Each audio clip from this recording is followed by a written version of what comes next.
Salut à tous les amis, salut YouTube, c'est Mika, on se retrouve pour la causerie, le format plutôt, je dis bien plutôt rapide, qui fait le retour sur l'actu de l'OL. Alors au menu du jour les amis, un point numéro 1 sur le mercato, le cas Verretou, le cas Fofana, Lucas Perry, Lacazette partie en Arabie Saoudite, bref, beaucoup de news à traiter ensemble assez vite, parce que le cœur de la vidéo, les gones, c'est encore une fois ce dossier économique et financier. L'OL a devant lui un rendez-vous extrêmement important pour d'une part sa survie en Ligue 1 et par extension sa survie tout court je dirais. Et forcément on ne peut pas passer à côté. Alors je sais, certains me diront Mika on parle trop d'économie, on parle trop de finances, parle-nous du ballon rond et du terrain. Je voudrais bien les gones, j'en rêve, j'en meurs d'envie, je crève d'envie de vous dire qu'on va recruter un milieu box-to-box complet. Mais actuellement, les gones, on n'est pas du tout dans cette optique-là. Et je pense sincèrement que lorsque l'on crée du contenu OL sur YouTube, on ne peut pas passer à côté des sujets économiques et financiers. C'est impossible, sinon, eh bien, on est hors sujet. Et là, pour le coup, je vais revenir en détail sur deux questions que beaucoup se posent. En quoi consiste une augmentation de capital, ce qui devrait logiquement se produire pour l'OL? Et deuxièmement, est-ce que l'on va assister, oui ou non, à un changement de gouvernance au sein d'Eagle Football Holdings? Autant de questions auxquelles je vais essayer de répondre le plus simplement possible, comme toujours avec pédagogie, en vidéo. Avant de commencer les amis, c'est l'instant promotion, je n'aime pas le faire, mais il faut le faire. C'est YouTube qui demande si on veut progresser et se diriger de plus en plus vers les 10 000 abonnés. On est quasiment 10 000 les gones, il ne manque pas beaucoup pour y parvenir. Donc, si vous aimez le contenu, pensez à liker, à commenter, me dire vos différents points de vue sur les sujets évoqués au cours de la causerie. Et enfin, pensez, si vraiment vous aimez le contenu, j'insiste bien, si vraiment vous l'aimez, pensez à vous abonner et activer la cloche, ça me fera extrêmement plaisir. On commence par le Mercato Show. Alors c'est parti, Lucas Perry qui intéresse pas mal de clubs européens en Turquie, Galatasaray, côté Serie A, il y a eu la rumeur de la Roma. On a aussi eu quelques échos côté Angleterre avec Leeds et je crois dans mon souvenir Sunderland. Et là ce coup-ci, c'est Monaco qui pense à Lucas Perry. Monaco qui est extrêmement ambitieux, Paul Pogba, Eric Dyer, Ansu Fati et peut-être Lucas Perry. Alors je ne suis pas un grand fan de tous les noms que j'évoquais à l'instant. Typiquement pour moi Dyer c'est très moyen. Mais en tout cas, à l'échelle de la Ligue 1, c'est sacrément ambitieux. Et là, on voit toute la différence, les gones, entre un projet comme nous, qui est en cure d'austérité et donc à reculons, et en face, des projets comme Monaco, Marseille, qui, eux, maintiennent une base d'effectifs et vont tenter de l'enrichir par différents profils qui, somme toute, en Ligue 1, sont intéressants. Donc, est-ce que Perry partira à Monaco, qui veut compléter, j'imagine, aussi un poste vraiment défaillant avec Keun et Majiki? On verra bien l'avenir de Lucas Perry côté OL ou pas. J'ai un point de vue qui est simple, je l'ai dit souvent en vidéo, pour moi, dans cette OL-là, où il faut dégraisser massivement, Lucas Perry, c'est un de ces profils qui, à mon avis, sont amenés à partir pour peut-être 15, 20, 25 millions. Là encore, on verra bien. Dossier suivant, c'est le cas de Malik Fofana, alors selon Fabrizio Romano, qui de plus en plus se convertit en influenceur 2.0 du mercato et de moins en moins fiable, je trouve. Fabrizio Romano nous a expliqué, c'était je crois hier soir, que Nottingham Forest et l'OL avaient un accord pour Malik Fofana. Quand j'ai vu la news, j'ai eu les flashbacks du Vietnam sous Textor et je me suis dit bon, c'est reparti pour un tour. Et puis j'ai un petit peu réfléchi, j'ai vu quelques petits commentaires qui l'ont aussi bien dit sur Twitter et au final je pense que le deal était peut-être conclu avant le changement de gouvernance à l'OL sous Michel Kang. J'imagine bien, encore une fois, l'énorme douille qu'a voulu nous glisser avant de partir Textor, qui a voulu conclure un énième deal avec Marinakis, son grand pote à sens unique, hein, celui qui profite largement des finances de l'OL et de Textor. Je pense qu'il a voulu faire un énième deal comme celui-ci, un petit peu bancal, un peu magouilleux, mais fort heureusement, on devrait y échapper, et je souhaite évidemment à Malik qu'il parte pour un club bien plus ambitieux et bien plus grand, à la hauteur du talent qu'il a. J'ai écouté l'équipe du soir et Hugo Guillemet, mon ami Hugo, qui a dit que Malik intéressait fortement le Bayern, Liverpool. Si ma foi il part là-bas et que ces clubs-là mettent le montant que demande l'OL, bah, ça paraît logique. Ne nous mentons pas, on n'est plus en mesure de proposer à ces jeunes joueurs, et c'est triste à dire, hein, mais un projet stable et ambitieux, bien malheureusement. On enchaîne avec le sujet suivant. Alors, tac, je mets à l'écran, c'est la rumeur, plutôt l'information qui vient de RMC, puisque Jordan Veretout aurait un accord avec El Arabi côté Qatar. Alors, c'est une news qui est forcément pour nous positive, parce que énorme salaire à plus de 300 000 dans mon souvenir, joueur qu'on va payer sur un an à peu près, si on charge socialement et patronalement peut-être 5 millions, c'est beaucoup, c'est énorme. Le calcul coût, avantage, bénéfice, risque, pour nous, il est démentiel. 5 millions bruts chargés pour un joueur qui n'est même pas titulaire à l'OL et qui, on l'a vu, physiquement était à la peine. Le calcul, le verdict est vite rendu. Donc s'il était amené à partir côté Qatar, ce serait pour tout le monde, et pour lui et pour nous, une bonne nouvelle. Et on dirait bon vent à Jordan Veretout et sa compagne, extrêmement présente sur les réseaux comme TikTok, Sabrina Veretout. Et donc pour finir ce mercato chaud, l'information qu'a rendu officiel l'OL, les départs conjugués de Saïd Benrahma pour Neom pour un montant donc de 15 millions d'euros, ce qui fait du bien aux finances, dont 3 de bonus. C'est plutôt bien pour nous et pour l'optique du rendez-vous de la commission d'appel. Et donc le Penant qui part pour Nantes pour un montant nettement en dessous de 2,5 millions d'euros. Alors, Benrahma, je pense qu'en fin de saison, il aurait été utile dans l'optique où il nous manquait des joueurs qui peuvent prendre les côtés et être polyvalents. On ne refera pas le film de la saison, c'est comme ça. Et pour le cas de Le Penant, je suis plus mitigé. Pour moi, c'est pas un joueur qui est dimensionné pour l'OL en théorie. Maintenant, dans la rotation, est-ce qu'il aurait fait tâche l'an prochain dans un OL low cost? Peut-être pas. Mais là encore, c'est trop tard. Le deal est conclu et bon vent aux deux joueurs, donc côté Neom et côté Nantes. Et les amis, avant de refermer la page Mercato, petite parenthèse sur ce que je vous ai dit. C'était courant, je crois, il y a maintenant 1 mois et demi. J'ai fait une vidéo que j'avais appelée « Vers un Noël low cost » et j'avais énuméré, je crois, 2 critères. Rappelez-vous les gones. J'avais dit critère numéro 1, j'envisage que durant le Mercato, l'OL baisse sa masse salariale d'environ 50 millions d'euros. On est en plein dedans, c'est l'objectif admis par le club lors du rendez-vous des NCG. Il faut baisser drastiquement la masse salariale, donc de 50 millions d'euros. Et j'avais évoqué aussi un second critère, et pour le coup, j'ai été plutôt juste dans mon barème.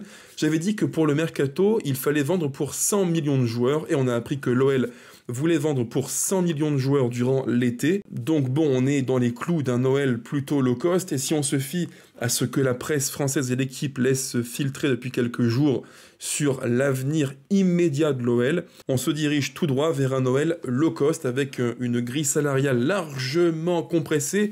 Les dirigeants veulent remodeler la grille salariale et aboutir à des salaires maximum de 200 000 euros. J'avais dit que dans mon optique, je visais maximum 250 000 euros. J'ai été gentil. Donc oui, on part sur un Noël low cost. Ça va pas être facile.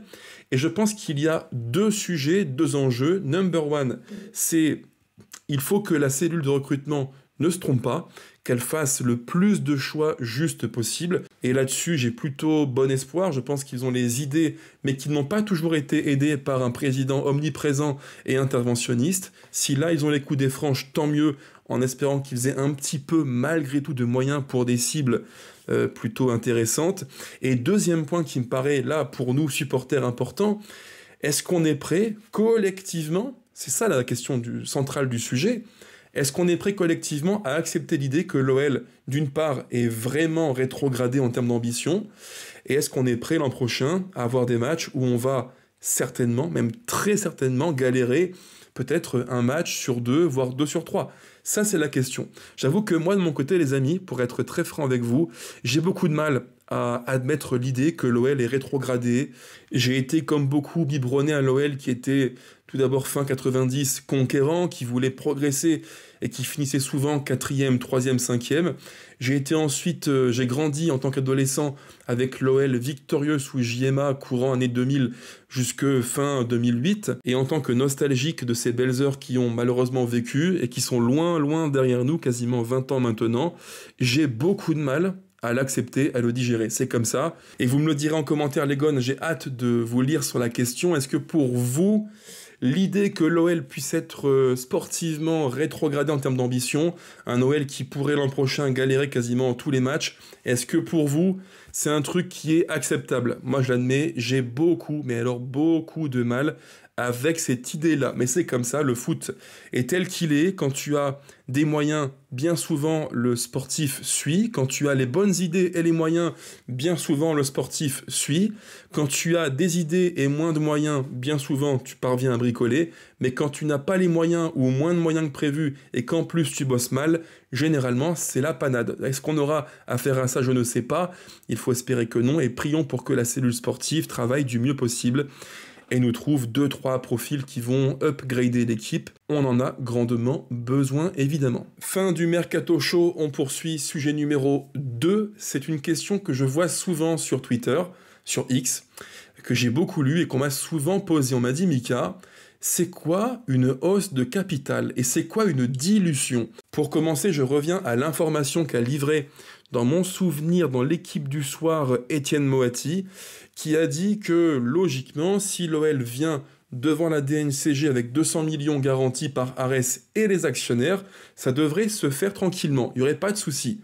Plutôt positif. Et au cours de l'émission, les chroniqueurs ont insisté en disant qu'il était possible que les co-actionnaires d'Eagle Holding, donc en l'occurrence Michel Kang et Jean-Pierre Comte, puissent abonder, mettre la main au pot pour donc mettre du cash sur la table. Sauf que ça, c'est du langage courant et pas du langage très très précis. Il faut être le plus factuel et précis possible parce qu'en économie, tous les mots ont un sens. Et là, en l'occurrence, j'ai voulu un petit peu préciser ce qu'ils ont voulu vous dire, afin qu'il n'y ait pas ou plus, je l'espère, de quiproquo sur la question. Parce qu'en fait, derrière l'expression « mettre la main au pot », il y a un terme plus précis qui devrait logiquement se produire pour l'OL, c'est l'augmentation de capital. Et d'ailleurs, j'y pense, il faut absolument mettre fin à une fausse information, une contre-vérité, puisque certains estiment que les actionnaires, donc Textor, Michel Kang et Jean-Pierre Comte, pourraient prêter de l'argent à l'OL et se faire rembourser sur les transferts à venir. C'est non seulement totalement faux, et même pire que ça, c'est carrément contradictoire avec ce que demande la DNCG, qui a dit désormais « Nous voulons sur un compte bloqué de l'OL du cash ». De l'argent disponible pour l'Olympique lyonnais. Si les actionnaires Michel Kang, Textor ou Jean-Pierre Comte prêtent de nouveau à l'OL et attendent un remboursement, cela va alourdir mécaniquement les dettes du club.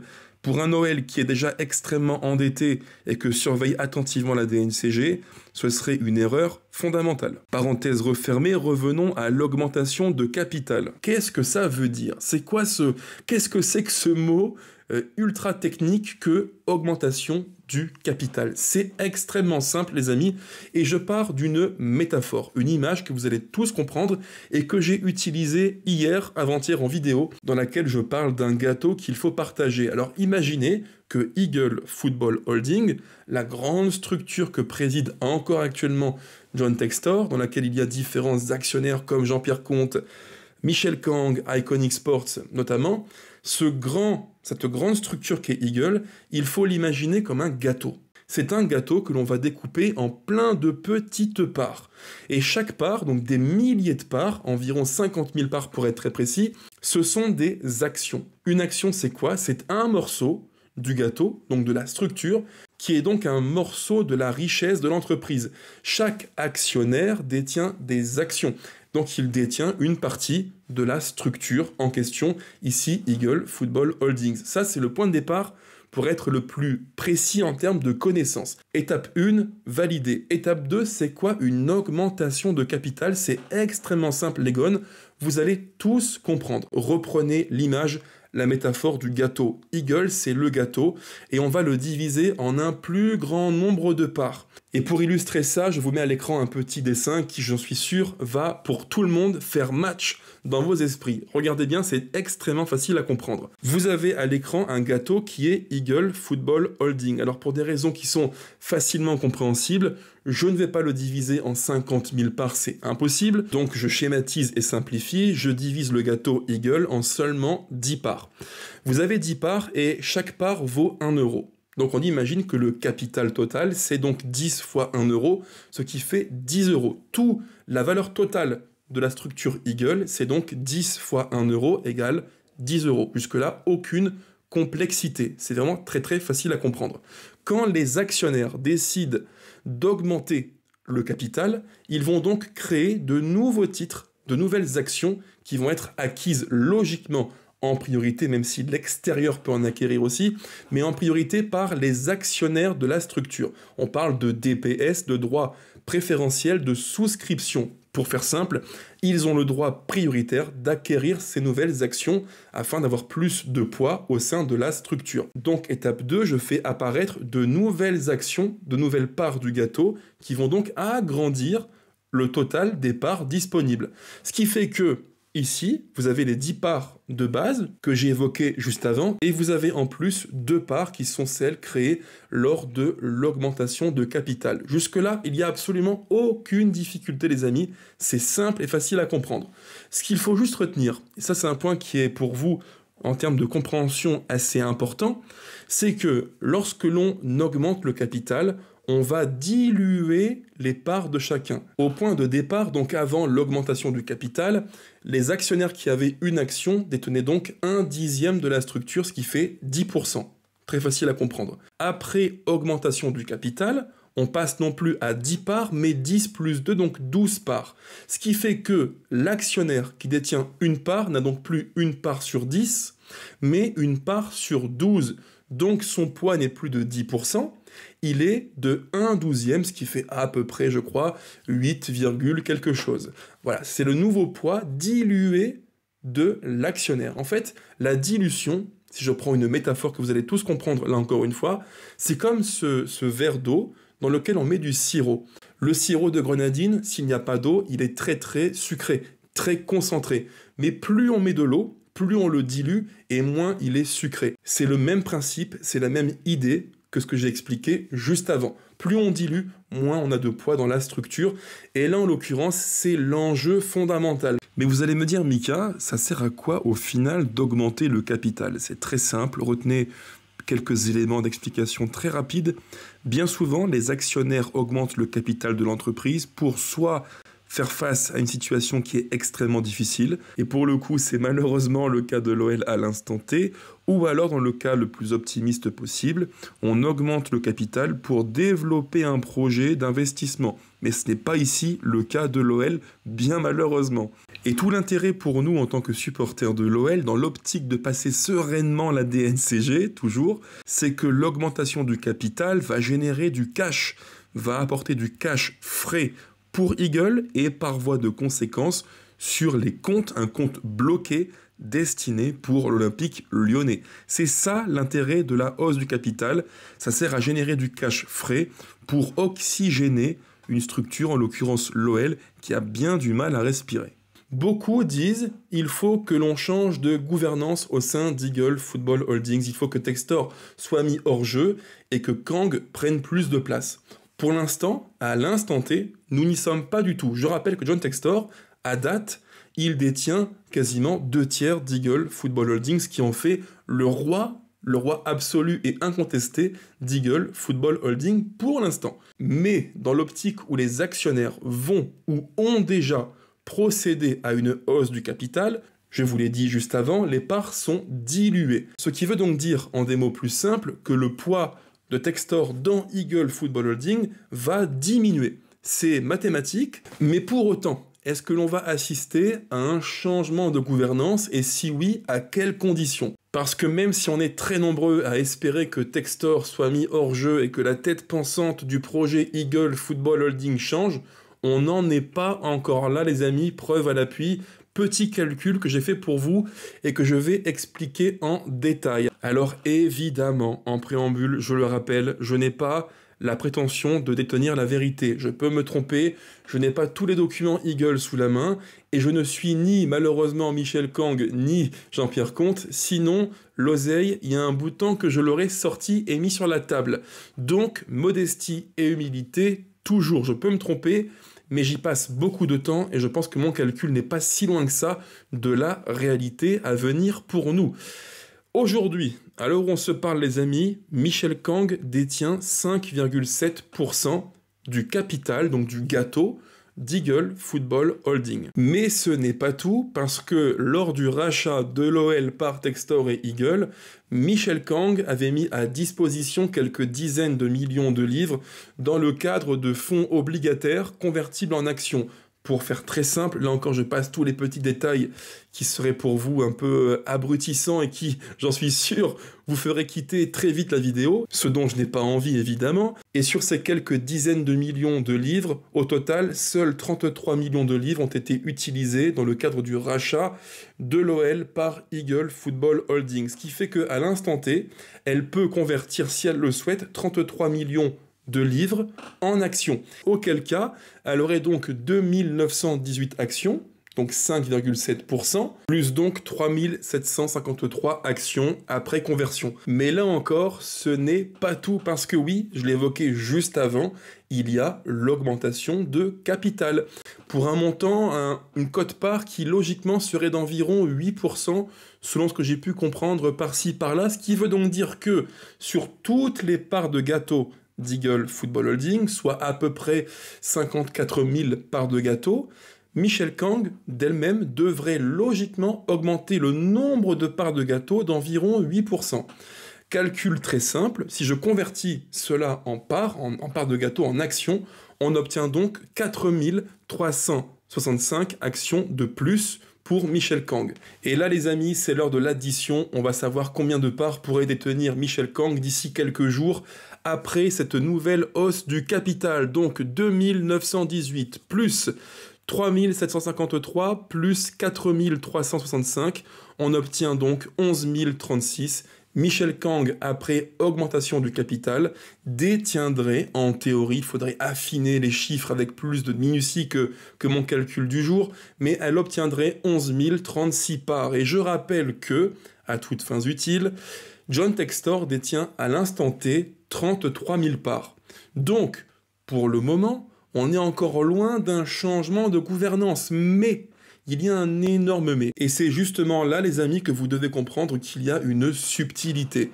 Michel Kang va participer à la hausse du capital, mais elle n'est pas toute seule. L'équipe le dit bien, il y aura une hausse du capital de la part de plusieurs actionnaires d'Eagle Football Holding. On peut imaginer que, par exemple, Jean-Pierre Comte en fasse autant. Et si tous ces actionnaires contribuent à augmenter le capital, on peut imaginer que la somme de toutes leurs parts pèse peut-être plus que celle de John Textor. C'est la condition qui fera que, oui ou non, il y a, pour Eagle Football Holding, un changement de gouvernance. L'enjeu est ici. Et dans cette équation, il y a un paramètre que je n'ai pas encore évoqué, qui est la grande inconnue. Que feront-ils?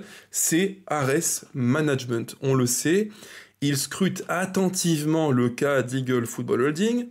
Que vont-ils faire? Est-ce qu'ils vont contribuer eux aussi à apporter quelques petites garanties?